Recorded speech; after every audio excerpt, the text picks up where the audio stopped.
წარმოიდგინეთ, რომ ქმნით ძალიან ღირებულ პროდუქტს, ან შესაძლოა სერვისს აწვდიდეთ და ამ პროდუქტის მისაღებად მომხმარებელი თქვენს სერვისს თუ პროდუქტს ელოდება მდინარის მეორე მხარეს, თქვენ კი პროდუქტი გაქვთ მდინარის აქეთ ამ მხარეს და ეს ყველაფერი უნდა მიაწოდოთ, მტკივნეულოთ თქვენს მომხმარებელს.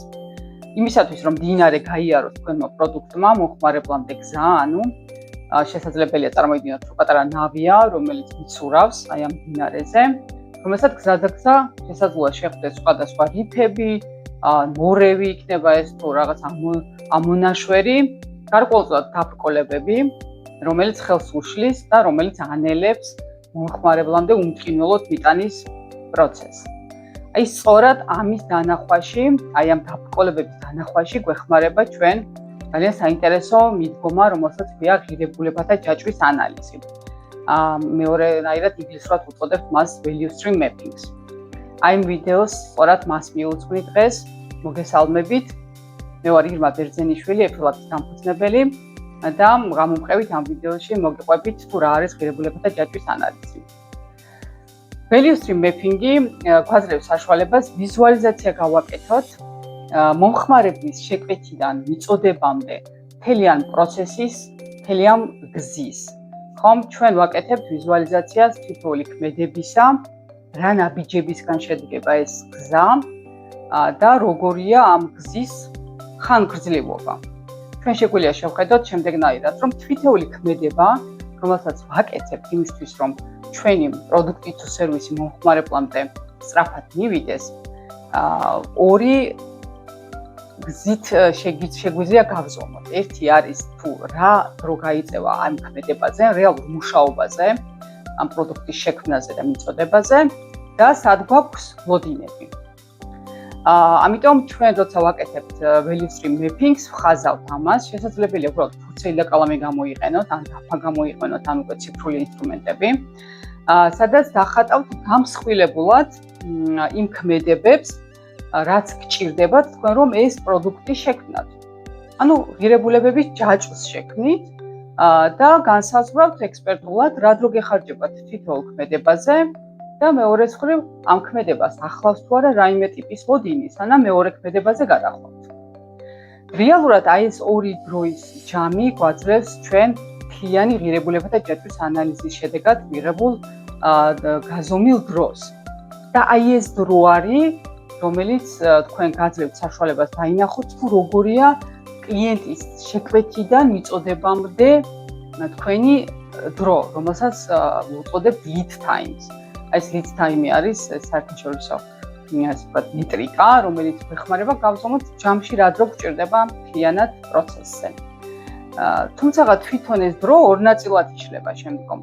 ნახეთ, გვაქვს ერთის მხრივ როგორც ვახსენეთ, ქმედება, ანუ რეალური მუშაობა, როდესაც ვეხები და საქმიანობ და ვაკეთებ ამ საქმეს, რომელსაც მივყავარ მე ამ პროდუქტის თუ სერვისის შექმნამდე და მეორე მხრივ გვაქვს ლოდინები. აი ამ ორი დროის ჯამი გვაძლევს ჯამურად მე მთლიანი პროცესის დროს ეგრეთ წოდებულ lead times. თქვენ შეგიძლიათ გააკეთოთ ესეთი პატარა სავარჯიშო თქვენივე სამუშაო პროცესებიდან აიღეთ ესეთი მარტივი პროცესი და უბრალოდ ფურცელი და ფანქრით შეგიძლიათ გამოსახოთ მთელი ეს ჯაჭვი. მომხმარებელმა მოგცათ შეკვეთა, აქედან დაწყებული რა ნაბიჯებს გადიხართ. გამსხვილებულად წარმოიდგინეთ ასე 7-8 ბლოკი რო გამოგივიდეთ, კვადრატები გამოსახეთ და ჩაწერეთ ქმედებები, რასაც აკეთეთ, რო შეკვეთა მივიღეთ, დავიწყეთ დამუშავება, რაღაცა შემდგომ მომზადება, რაღაცის შეფუთვა, რაღაც ჩალაგება და მიწოდება, ხო? და თვითონ ამ ქმედებაზე შეგიძლიათ მიაწეროთ რა დრო გეხარჯებათ საშუალოდ. ასევე თითო ქმედებას მოყვება აუცილებლად რაღაცა ტიპის ლოდინი, სანამ მეორე ქმედებაზე გადახვალთ და ეს ლოდინებიც აღრიცხეთ. შემდგომ დააჯამეთ მთლიანი დრო და ნახავთ რამხელა დრო გჭირდებათ თურმე ამ ერთი პროდუქტის თუ სერვისის მიწოდებაზე. ხშირად ჩემი პრაქტიკიდან ბიზნესის მფლობელები ამბობენ ხოლმე, რომ ჩვენ საკმაოდ სწრაფები ვართ, სწრაფად ვაკეთებთ პროცესებს, სწრაფად ვაწვდით ან სწრაფად ვახორციელებთ და დიდი ოპტიმიზაცია არ არის. და რეალურად მართლებიც არიან ხოლმე, თუმცა როგორც ვახსენე, ორი ტიპის დრო არსებობს, ქმედებაზე გაწეული დრო და მეორე მხრივ ლოდინი. აი როდესაც ჩავღრმავდებით პროცესებს, ხედავთ ხოლმე, რომ ხშირად ქმედებაზე გაწეულ დროში იმდენად ოპტიმიზაციის საშუალება შეიძლება არ იყოს და მართლა სწრაფად კეთდებოდეს საქმე, მაგრამ ხდებოდეს გარკვეული წვეტები, გარკვეული ლოდინები, რაც ჯამში მომხმარებელს აზარალებს, იმიტომ რომ გვიან შეიძლება მოხდეს ამა თუ იმ პროდუქტის მიწოდება. ამიტომ მნიშვნელოვანია შევხედოთ, სად არის ჩვენი პოტენციალი გაუმჯობესების, უშუალოდ სამუშაო პროცესის ქმედებებში თუ ლოდინები გვაქვს და ეს ლოდინები უნდა დავაიდენტიფიციროთ, რაშიც გვეხმარება value stream mapping-ი და შემდგომ უკვე აი ლოდინს უმკურნალოდ შევამციროთ, ბოლომდე ვერ აღმოვხვრით, მინიმუმ აუცილებლად იქნება ოპტიმიზაცია, რომ გავანახევროთ და საკმაოდ დრო და შესაბამისად რესურსი და ფული დავსუქოთ ამ ყველაფერში. მადლობა, ვინც მიყურეთ ამ ვიდეოში და შემდგომ ვიდეოში გაგიზიარებთ თემატურად გავაგრძელებთ და გესაუბრებით უკვე ეფექტურობის სხვა გაზომვებზე, რომელთაც დაგეხმარებათ, რომ ჯამში თქვენი პროცესების ეფექტურობა უფრო გაზარდოთ.